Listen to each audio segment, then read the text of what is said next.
In the beauty industry, we're taught to underpromise and overdeliver.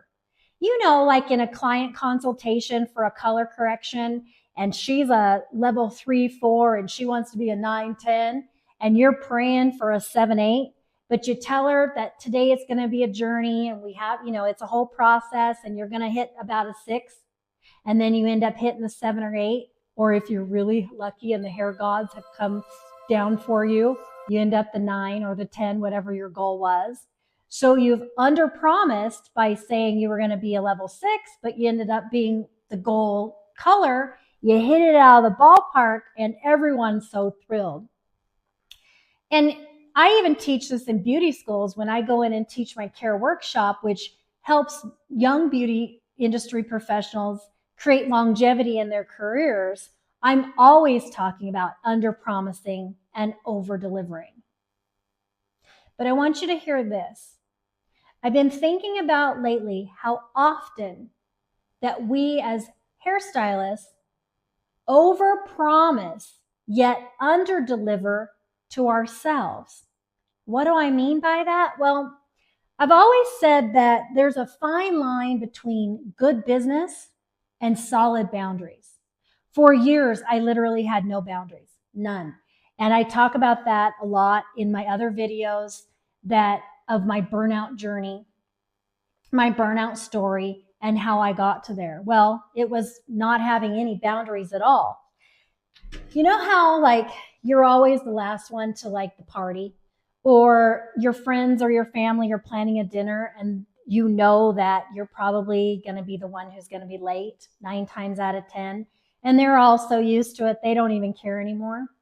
So you have a client who calls and she wants in or she wants a little extra done, and you have a dinner to go to, you have a function to go to, but you go ahead and you say yes to that client, and you either bow out of your dinner or you're so late that you might as well have not even shown up.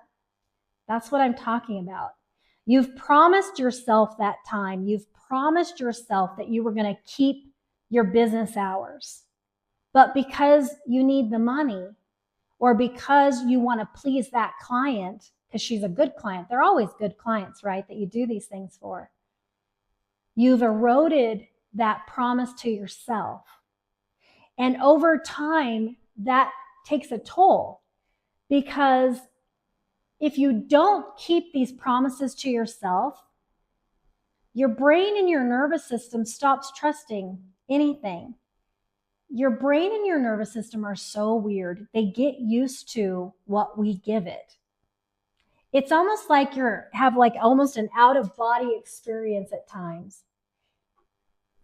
But when we start keeping these promises to ourselves, we start taking better care of ourselves. Our brain actually gets rewired into wanting that as well and feeding that. Your brain wants to go there. And the more you do it, the easier those habits are. I'm going to go to hairstylists, the beauty industry in general. We are such givers that so often we do not give anything back to ourselves. A lot of us are really unhealthy. I know I've had times where I am not doing well health-wise because I am giving so much, but I have a big bank account, but at what cost? So every time I say, oh, I'm going to start taking better care of myself, and then I don't, and I don't meal prep, I don't exercise, I don't take breaths between clients, I don't take breaks till clients from between clients, I work till 8 or 9 o'clock every night, several nights in a row. Every time I do that, I erode that self-trust that I have and that habit that I'm trying to form into, again, letting myself down. So once again, I promised myself this, I overpromised myself this, but I completely underdelivered. And my body and my brain, my nervous system and my brain knows that. And so that becomes our normal. It can be as small as taking that real lunch break for yourself. I didn't take a lunch break for decades. And I used to say, oh, I still say it, that one of the ugliest things that you can see is a hairdresser eating. And it's like, while you're mixing the color, you know, you've done it, you do it. You might do it daily ever since. And when you take a lunch break for the first time in your career, you think, wow, this is weird. When I still, to this day, if I take a break between clients, like where the next one isn't in my chair as the last one's leaving, I feel my body almost is like, what's wrong? What's wrong? I don't have enough to do, because it had been so hardwired for so long. And even though I've been on my recovery of being, burning out for, like 15 years, I still have this need to be like this wiring in my brain where if I'm not busy and I'm not being productive, that I'm wasting time. So once again, even I struggle with overpromising myself and under-delivering on my goals and the things that I know that keep me aligned and keep me going. And I teach this stuff, guys, so I know how difficult this can be. And again, I'm going to go back to the small things that it can be. It can be taking that lunch break between clients, like a real lunch break. And it can be taking that breath between clients. God, go pee, get a drink of water, make a cup of coffee, whatever it is. It's those small micro habits that we create, that we then keep, that rebuilds that trust in ourselves. And that's the kind of stuff that I teach and find inside the Defined Stylist Method. After years of not keeping my promises to myself and hitting burnout and getting to a place in my career that I just didn't know what else I was going to do, because I had all the trappings of success. I had the big clientele. I had the notoriety. I had the salon that was just killing it. But inside, I was just a shell. And I would get so much good feedback from my clients. And that was the only thing that I could fill myself up with. Yet all I did was pour out. And it wasn't enough, because I didn't start from alignment. I didn't start from that place of wholeness that we all need. The Defined Stylist Method came out of my own burnout and journey and recovery story. And what I realized in creating it, teaching it, taking it into beauty schools, is that so often we don't know how to live because we've literally never consciously thought of how we want to live each day and each moment.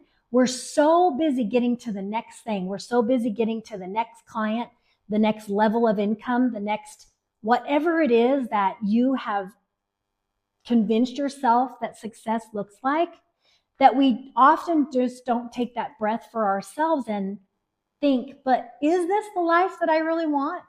You're going to change so many times in your life. And when you hit these goals and you realize once you hit this goal, there's just another goal. And the getting to the goal isn't always as satisfying as you think it should be. So you want another goal. You want a bigger goal. You want something more. And what I truly feel and what I have figured out through this entire journey is, if we would take a step back, literally take a step back, look at ourselves from kind of an outward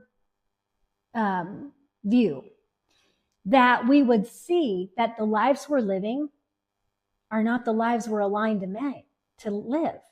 We have kind of tricked ourselves into constantly needing to overpromise ourselves what life's going to be.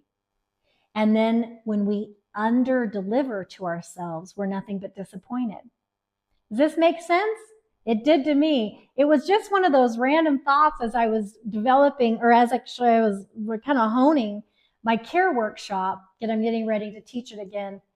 And I thought, oh my God, I really need to do a video on this because this is exactly another layer of the Defined Stylist Method.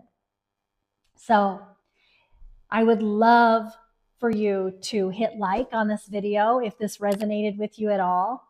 And if you haven't already, hit that little bell to subscribe so that you'll get more of this in your feed, so that we can keep these conversations about the real world stuff that we should be talking about, those real world conversations that we should be having as hairstylists, as beauty industry professionals, because it is your life and it is your career, and you can define it your way, and you can keep those promises to yourself, and you can over deliver to yourself. And that's really what it's all about. I love you guys. We'll see you in the next video.